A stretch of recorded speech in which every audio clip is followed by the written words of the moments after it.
నమస్తే రమగారు. నమస్తే జయ. రమగారు చెప్పండి, ఈరోజు మాకు ఏం స్టోరీ చెప్తున్నారు, లేకుంటే ఏదైనా టాపిక్ చెప్తున్నారా? ఏం చెప్తున్నారు మాకు? అంటే ఇవాళ నేను అడుగుతాను, నువ్వు చెప్పాలి జయ. కాస్త డిఫరెంట్ గా చేద్దాం. తప్పకుండా. మామూలుగా మనం చెప్తాం ఏ గూటి చిలక ఆ గూటి పలుకు పలుకుతుంది, అంటే ఏ గూట్లో ఉంటే ఆ గూట్లో వినపడేవే పలుకుతుందని అంటారు. నీ ఉద్దేశం ఏమిటి దాని మీద?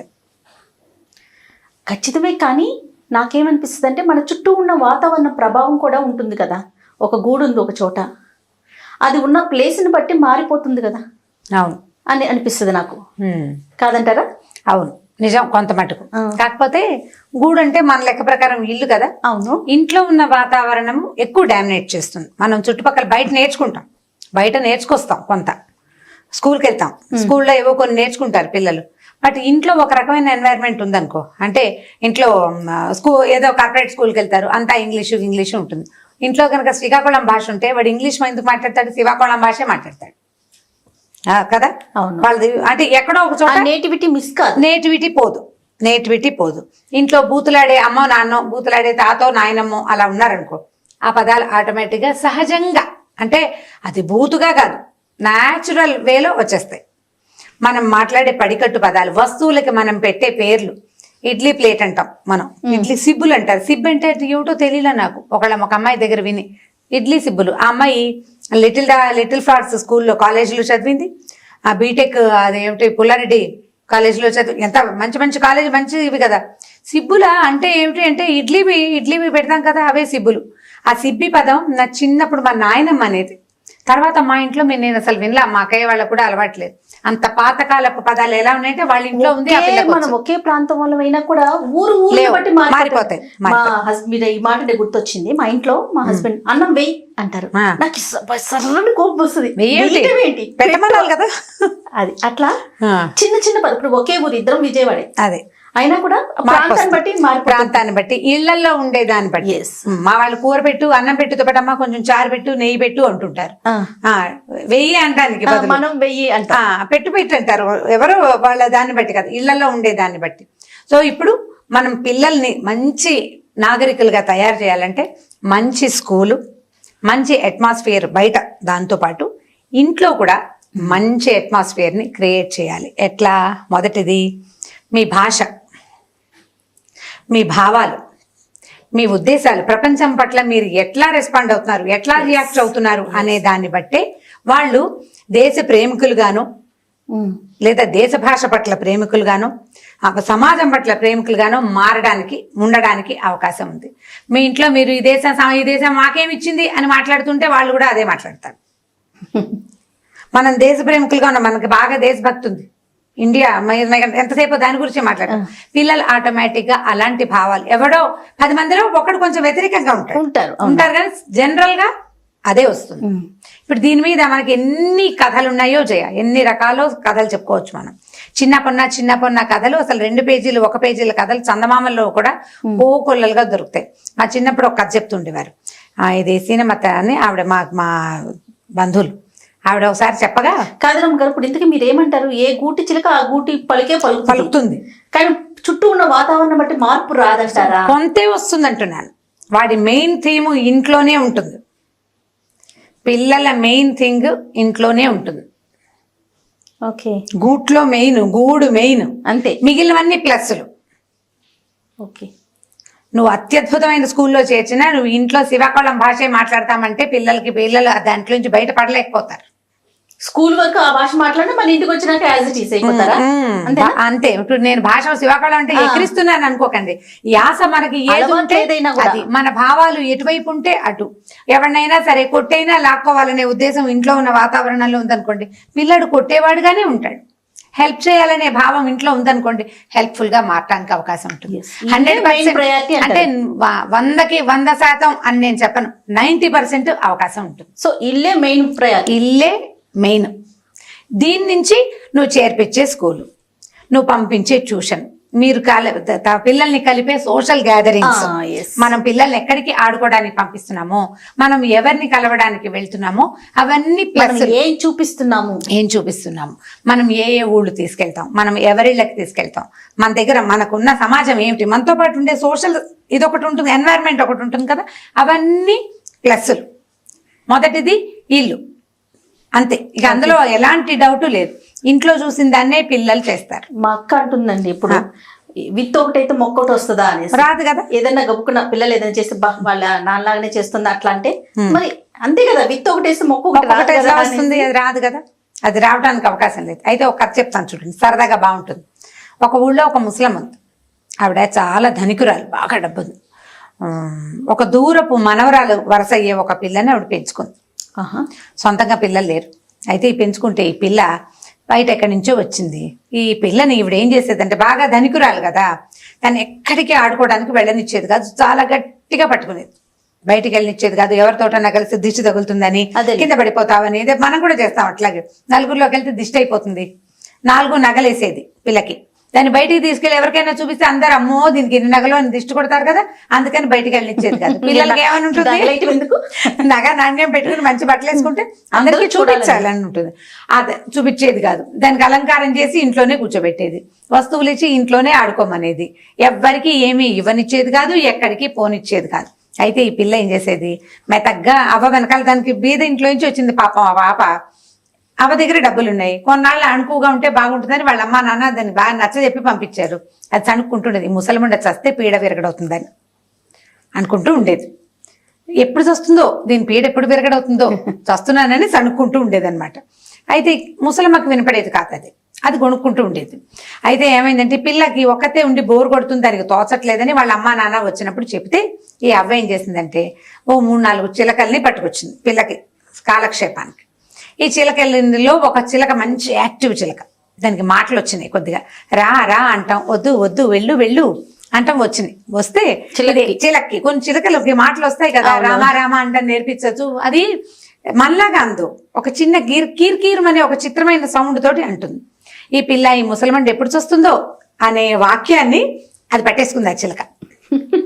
అది ఒక్కో పదం గుణించుకుని నేర్చుకుంటే ఒకరోజు ఏమైంది, ఈ చిన్నపిల్ల వాళ్ళ అమ్మ నాన్న ఏదో పండగ వస్తే పిల్లని మిగిలిన పిల్లలతో పాటు 2 రోజులు ఉంచుకొని పంపిస్తామని అవ్వని బాగా బతిమలాడి ఈ పిల్లని తీసుకెళ్లారు. ఈ చిలక్కి అంతకుముందు పిల్లతో ఆడుకుంటూ కబుర్లు చెప్తూ ఉండేది. ఉండుండి దానికి మాట్లాడాలనిపించినప్పుడు, దానికి లోపల రటనగా ఉంది కదా, నన్ను మాట్లాడుతుంది. ఈ ముసలమ్మ ఎప్పుడు వస్తుందో అంటే మొదలు పెట్టింది. 2 సార్లు 3 సార్లు విన్నాక ముసలమ్మకి ఇది ఏదో మాట్లాడుతుంది ఏమిటా అని శ్రద్ధగా వింటే ఇదే డైలాగు వినపడడం మొదలుపెట్టింది.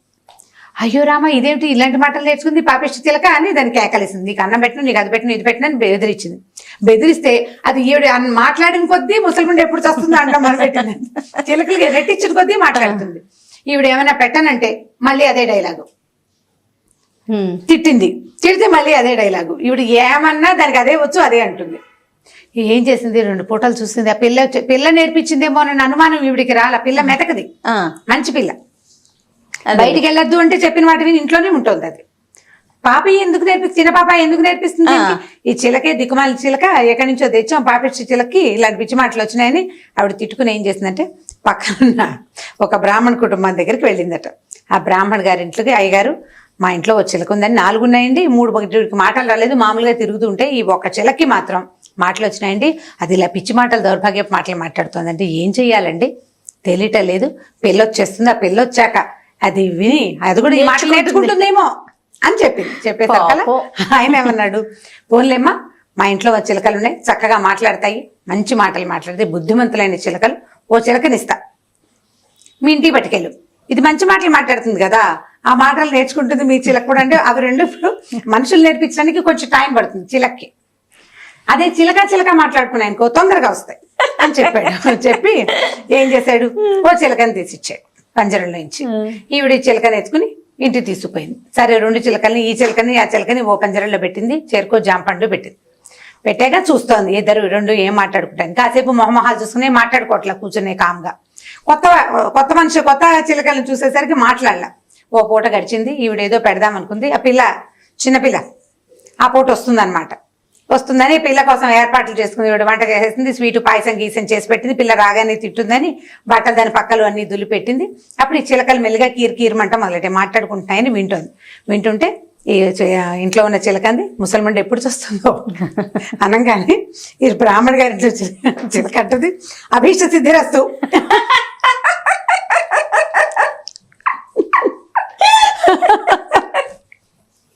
అనంగా ముసలాడికి ఒళ్ళు మండిపోయింది. అది అడగటము ఇదేమో వరం ఇచ్చేయటం, ఇది దీవించడం రెండు సరిపోయినాయి. ఇంకా అక్కడి నుంచి మీ మొహాలు మండలం నోడు మూసుకోండి అనగానే మాట్లాడిన మనుషులు మాట్లాడేసరికి ఈ చిలక రెచ్చిపోతుంది కదా, వీళ్ళ ఇంట్లో ఉన్నది ఇది అంటుంది, అది కూడా అంటుంది. ఒకటేమో చావాలంటుంది, రెండేమో సిద్ధి అంటుంది. ఇక విసుగుబట్టింది ఈవిడికి. లాభం లేదని ఆ పంజరం తీసి 2 చిలకల్ని బయటికి తరివేసి, మా ఇంటికి రావద్దు మీరు, మా పిల్ల పాడైపోతుంది మీ వల్ల అని చెప్పి 2 చిలకల్ని బయటికి పంపించేసింది. వీళ్ళ ఇంట్లో ఉన్న చిలక ఈ పిల్ల ఎవరికి వినపడకుండా ఏమనుకుంటోందో ఆ మాటలు నేర్చుకుంది.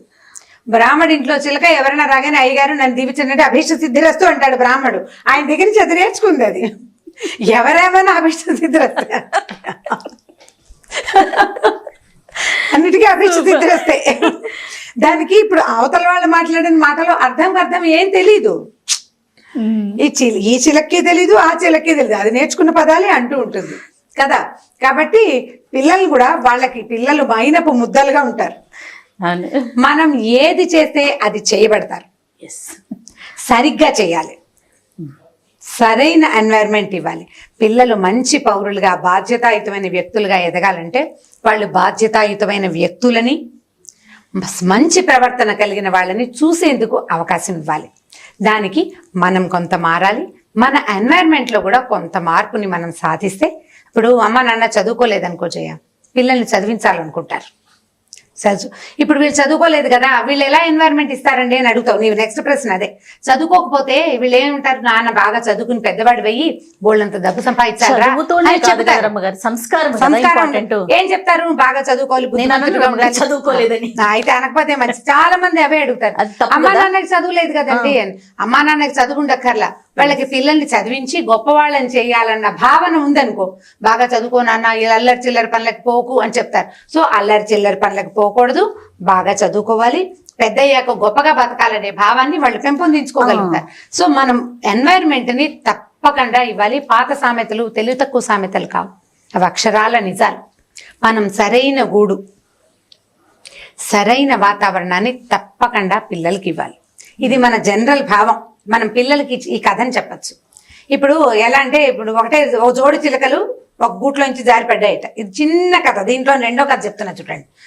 గూట్లోంచి జారిపడితే ఏమైంది, తల్లి చిలకనేమో బోయవాడు పట్టుపోయాడు. జారిపడిన 2 పిల్లల్ని ఓ బ్రాహ్మణ పిల్లాడు ఒకడు, ఒక మన ఏమంటారు మాంసం కొట్టే షాపు వాళ్ళ పిల్లాడు ఒకడు, చెరుకు ఒకళ్ళు, కటిక వాళ్ళ పిల్లాడు ఒకడు తీసుకెళ్లారు. ఈ కటిక వాళ్ళ పిల్లాడి దగ్గర ఉన్న ఇదేమంటుంది, కొట్టు కొట్టు బాగా కొట్టు, సన్నగా తెగాలి అని అరుస్తుంది చిలక. బ్రాహ్మణ దగ్గర రండి రండి దయచేయండి కూర్చోండి, ఎందుకంటే బ్రాహ్మణ ఇంటికి ముహూర్తాలు పెట్టించుకోవడానికి వాళ్ళు వీళ్ళు వస్తారు. ఒకే గూట్లో నుంచి వచ్చిన చిలకలు ఏ ఇంట్లో ఉంటే ఆ ఇంటిని నేర్చుకుంటాయి.